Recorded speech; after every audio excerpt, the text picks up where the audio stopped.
Everybody? Welcome back to the channel. It's your boy Dennis Nderitu live at Nderitu Basketball HQ.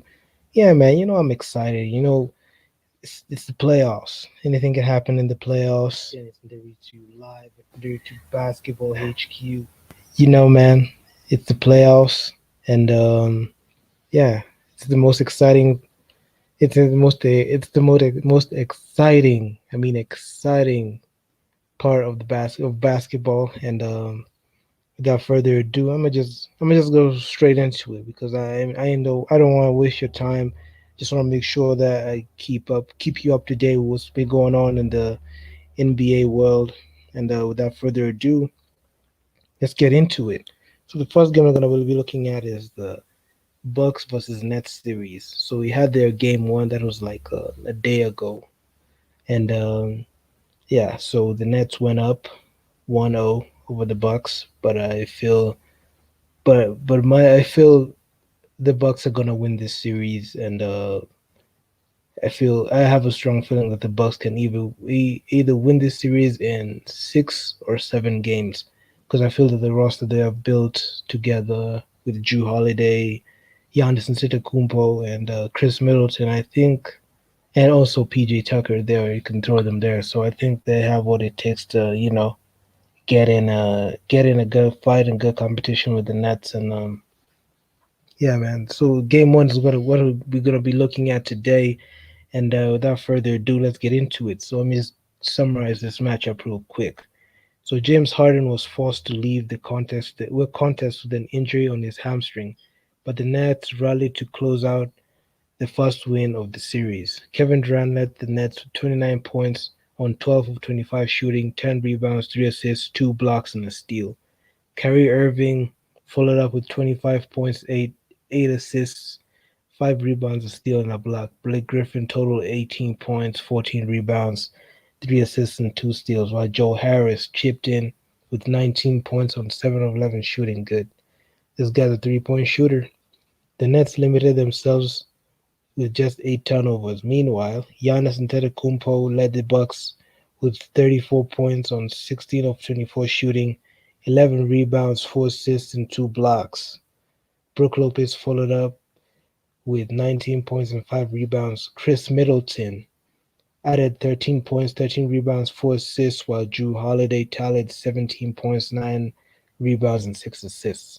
So off the bat, you can see the Bucks ain't gonna back down to the Nets because their roster, the way they've been built, they're built for success, and I feel the Bucks have what it takes to beat a team like the Nets. So the Nets, I don't know. They have pretty good offense in terms of KD and Kyrie.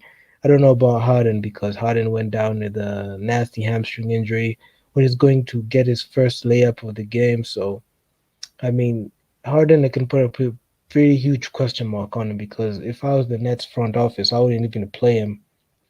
I would just just sit him out for the whole series, and let's see where KD and Kyrie can place them. And maybe if they make it past the Bucks, maybe you can try Harden one more time, but in a minutes restriction. So that's what I would say because Harden, he's a veteran, and you can't risk injuring your best player. Okay, he did the trio of KD and Kyrie and Harden, but Harden, in my opinion, is a elite player, and you can't just risk him because you don't know who's gonna carry the team when the game matters. Oh no, I know KD can carry the team, but he needs help. So if you risk it with James Harden, if you risk it all with James Harden the way the Golden State Warriors risked it all with KD in the 2019 NBA Finals in Game Five, if I'm not wrong, Game Five. You don't want such an injury to happen to your player, especially when he's on a max contract. So it's gonna be pretty difficult for the Nets to do that moving forward. So they don't want to risk anything. So they'd rather play it safe and just put their best bet on KD and Kyrie to lead this team because if they do that, if they just rush in hard and too quick, maybe it's an injury that he can be able to come back from.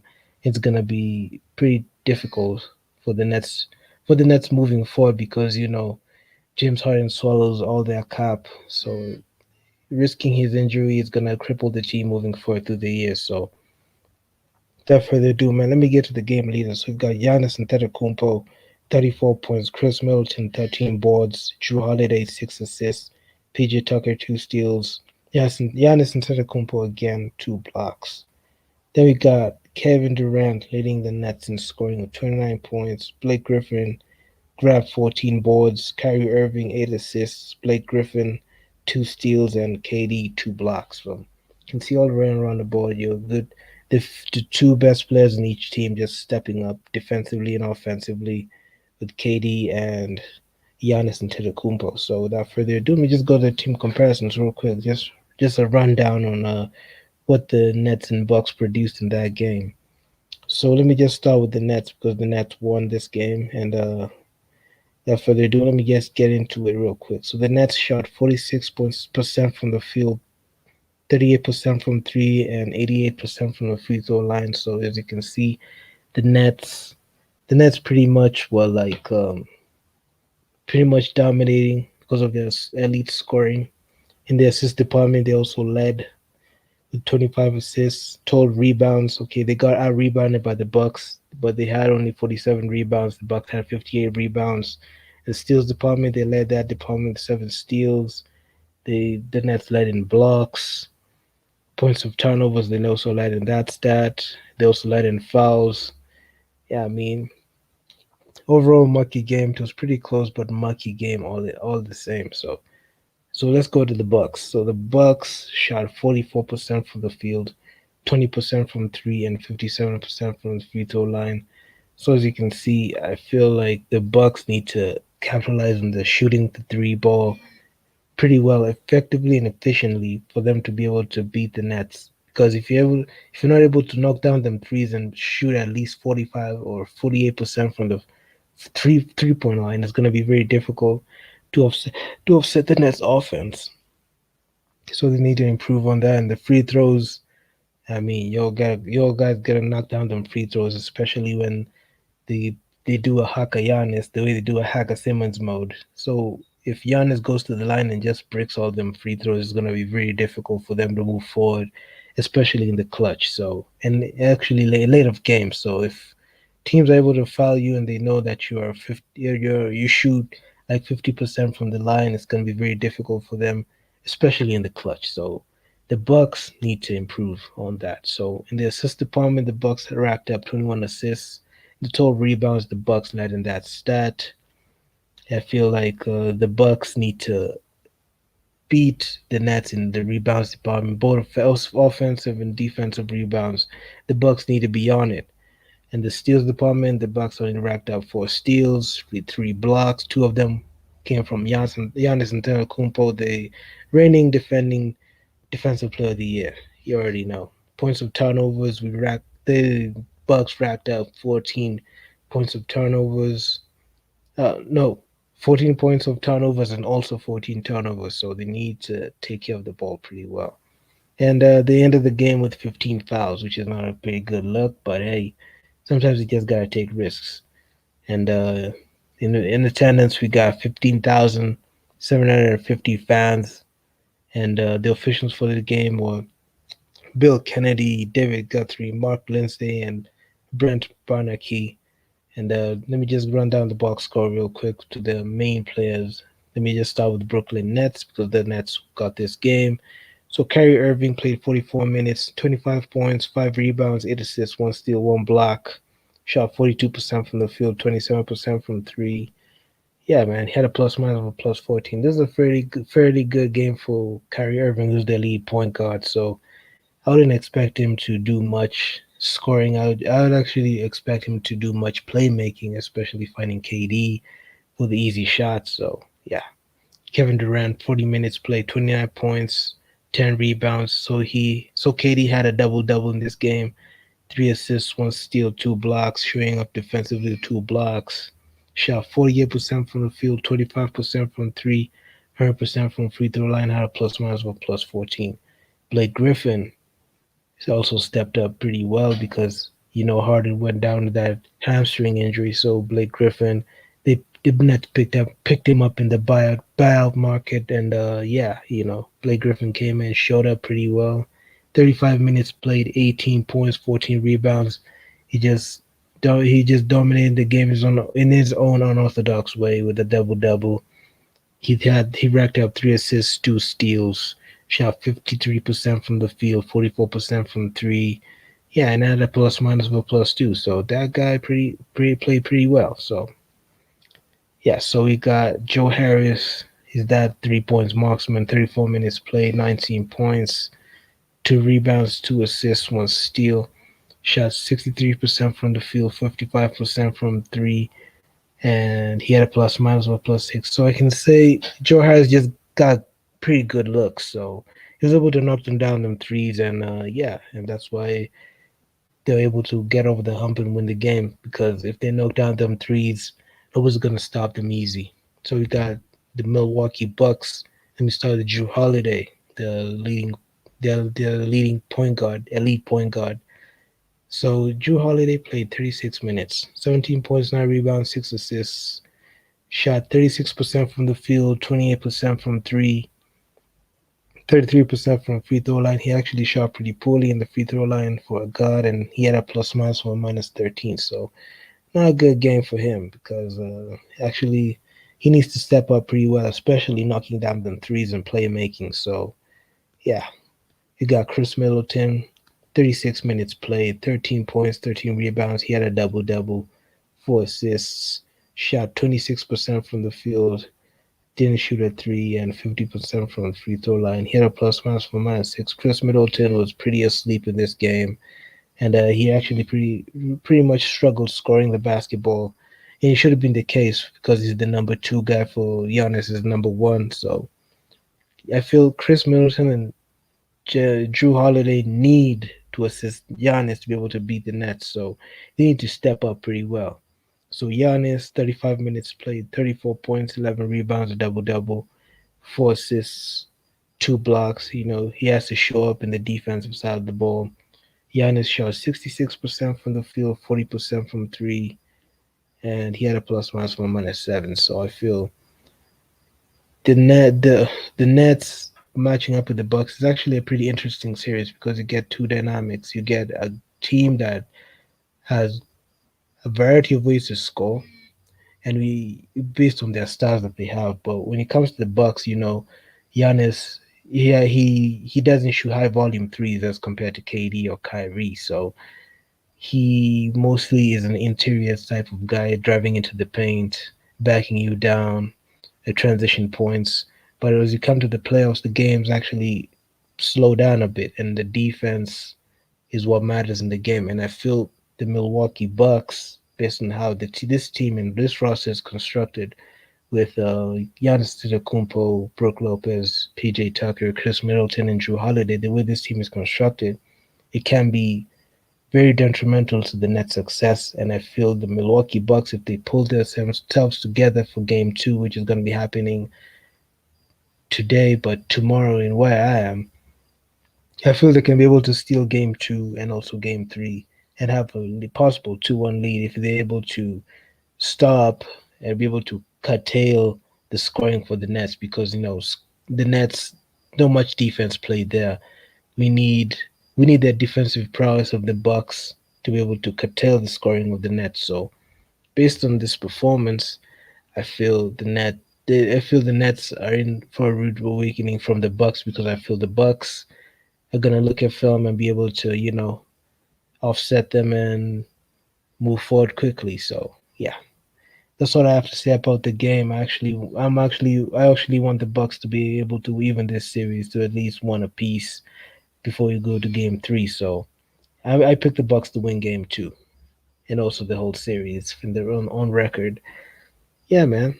And also we are also entertained to another game that I need to cover before I move into the West semis, and it's the Clippers versus the Mavs. So the Clippers won that game. Game six, Kawhi Leonard turned full on Hulk mode, Beast mode, Thanos, whatever you want to call him. Kawhi Leonard just said he's not gonna take part in any slacky or sluggish plays that the way that they the same way they showed up with the Denver Nuggets in last postseason. So he's not gonna let his team fall down to the Mavs. The way the Clippers fell down and fell down hard against the Nuggets. So Kawhi Leonard went to the killer mentality in Game Six, beat Luka Doncic's Mavs spectacularly, then headed to Game Seven, which was a win or go home situation for both teams. Kawhi Leonard came in, flat out dominated from the start to finish. And let me just run down through that Game 7 real quick. So the Clippers erased an early 3-point deficit with a 65 and 47 advantage in the middle periods. Los Angeles's 21 and 4 run to close out the third quarter led to Dallas trading by double digits the rest of the way. The home team shot an impressive 46.5% from three and drained all 24 of its free throws attempts. Luka Doncic's 46 points, which he complemented 14 assists and 7 rebounds, led the Mavericks. Dorian Finney-Smith generated a 16 point, 10 rebounds, double-double. Kristaps Porzingis' line included 16 points, 11 rebounds. Boban Marjanovic delivered a 14 point, 10 rebound, double-double. Kawhi Leonard's 28 points, which he partly supplemented with 10 rebounds and 9 assists. He was one assist shy from a triple double. Led the Clippers. Marcus Morris contributed 23 points and 5 rebounds. Paul George this afternoon included 22 points, 10 assists. You know, playoff P. Reggie Jackson added 15 points. So off the bat, you can see the Clippers weren't here to play around, and they won the series and they beat the Mavs in 7 games. But I feel Kristaps Porzingis was absent the whole series, and this actually curtailed their offense. And I feel Kristaps Porzingis was the Achilles heel for the Mavs because that guy was pretty much absent in the whole series. No incredible stat line, especially considering the fact that that guy was signed to a max deal, and it was all Luka Doncic all over in scoring, leaving out Kristaps Porzingis. Kristaps Porzingis is a bona fide unicorn as described by KD, and I don't understand why Kristaps is not playing in an elite level and is just playing like an overpaid bench player slash scrub. So I don't know what Luca is. I don't know what Kristaps posing is going on. I don't know what's going on in that guy's mind because that guy he needs to help Luka Doncic beat other teams. Luka Doncic shouldn't carry all the load. I mean, he should lead the team, but sometimes the load should be carried between stars. So yeah, so the Clippers handled their business pretty well, and that's the series. So the Clippers will be facing the Utah Jazz in the second round, and that's it, man. In the last game I want to look at, it's the Hawks versus the Sixers game, and let me just give a brief rundown of this game. Trae Young carried the Hawks to victory in Game 1 as he finished with 35 points, 10 assists, while also adding 2 rebounds and 2 steals. While John Collins produced a strong output with 21 points, 4 rebounds, 2 assists, and 2 steals. Clint Capella recorded another double-double, 11 points, 10 rebounds, and Bogdan Bogdanovic also contributed 21 points, while adding 5 boards and 4 dimes. I mean, Bogdan Bogdanovic, I mean, Kings fans are just on life support right now. Why didn't you guys match his contract? Because he was a restricted free agent. You Sacramento Kings guys just let this guy just walk. I mean, look at the points he's producing for this team. While adding 5, Bogdan Bogdanovic also contributed 21 points while adding 5 boards and 4 dimes. Kevin Harter added 15 points off the bench. Joel Embiid registered 39 points and 9 rebounds to lead the Sixers, while Ben Simmons added 17 points, 10 assists, 4 rebounds, and 4 steals. Tobias Harris also recorded double-double, 20 points and 10 boards. Seth Curry finished with 21 points while draining 5 in his 5 in his 9 trays. Matisse Thybulle contributed with 10 points coming off the bench. I mean, it was pretty good, but one thing I can say about that game, because I watched that game live and actually in the previous live that I which was yesterday. I was talking with my brother Roy, and this game was happening live. I actually watched the first to third quarter, then I entered to that live. It was the fourth quarter. I can say I don't see any grit and grind from the Sixers because I feel okay. I understand Joel Embiid is a bit hurt, but every postseason there's always something that holds Joel Embiid back from being that dog. I feel sometimes he just comes out to me as soft, comes off to me as like a soft guy. He's a soft big. He doesn't have that dog like guys like Shaq, Hakeem Olajuwon. Let me just compare him to Shaq because Shaq was pretty dominant. I don't see the domination. I don't see the fight in Joel Embiid. He's not scary. He's not dominating. I feel Clint Capella matched up with Joel Embiid pretty well because if you're able to throw a body at Joel Embiid like a Clint Capella, it can be able to frustrate him, especially offensively. So I feel Joel Embiid needs to have that dog in him, and that's the thing. Same thing I mentioned with someone called Anthony Davis, the Los Angeles Lakers. These guys have to. Okay, I understand AD was riddled injuries. Joel Embiid also had injuries, but those guys are not dogs. I mean, they don't like fight in the game, so it's pretty hard to root for them. And someone like Joel Embiid, you trust the process, but to what end? Because these guys say that they get knocked out in the first round, they get knocked out in the second round. This year, it's high hopes for the Sixers. They're gonna win it all, but you don't know, man. They something happens in the series. They get beat, and they have that athletic big point guard who can't even shoot a damn basketball. He can't even shoot a jump shot to save his life, orchestrating the offense. I mean, it's gonna be it's gonna be a tall ask, especially when they reach the Eastern Conference Finals, which I expect them to. I don't expect the Hawks to go all the way to the Eastern Conference Finals and win it. And I feel if the Sixers match up with either the Nets or Bucks, they're gonna fall down to either of those teams, and it's gonna be and all the backlash is gonna rain down on Joel Embiid and Ben Simmons. And if they don't win, it's a high possibility I can see the Sixers pulling a trigger on trading either one. So I don't want to let that. I don't want to see that happen. I don't want to be a witness of that happen. I don't want to jinx it. But if Joel Embiid doesn't come up with that dog in him, it's gonna be it for us because that guy, man. I mean, that game was pretty close all the way. I credit the Sixers for cutting that lead because that at sometimes it was like a 20-point lead in the first quarter. In the first quarter, man, and the Atlanta Hawks beat the Philadelphia 76ers 42-27. I mean, Joel Embiid, where are you? Ben Simmons, where are you? I mean, Doc Rivers, the plays that he was running weren't good for the team, and I felt so sad because the matchups were pretty bad, and Trey Young was just hitting them threes, hitting them layups, hitting them bombs, and there's nothing that you could do about it. I feel Doc Rivers should adjust the system and make sure Joel Embiid, oh no, not Joel Embiid, Ben Simmons guards Trey Young so that it can stop them bombs from raining. So yeah, I feel the coaching staff of the Sixers need to look at that because if they don't, it's gonna end badly for them, and they're gonna be eliminated in quick work. The Hawks ain't here to play around. They've got the bodies to throw at Joel Embiid. I don't, and also a bit Ben Simmons. They got Danilo Gallinari.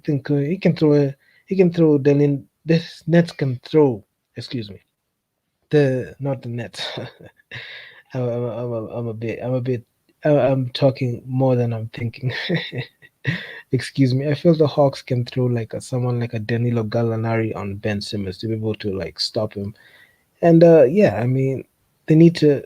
The Sixers need to adjust the system, trust the process, and be able to win the next game. Because if they lose that next game, bro, it's gonna be pretty difficult to move forward in the series. Because Trey Young isn't playing around; he's seizing the moment, and if he does, it's gonna reflect poorly on the Sixers because they finished as the top seed, and you don't want them to get bounced out early. So they need to.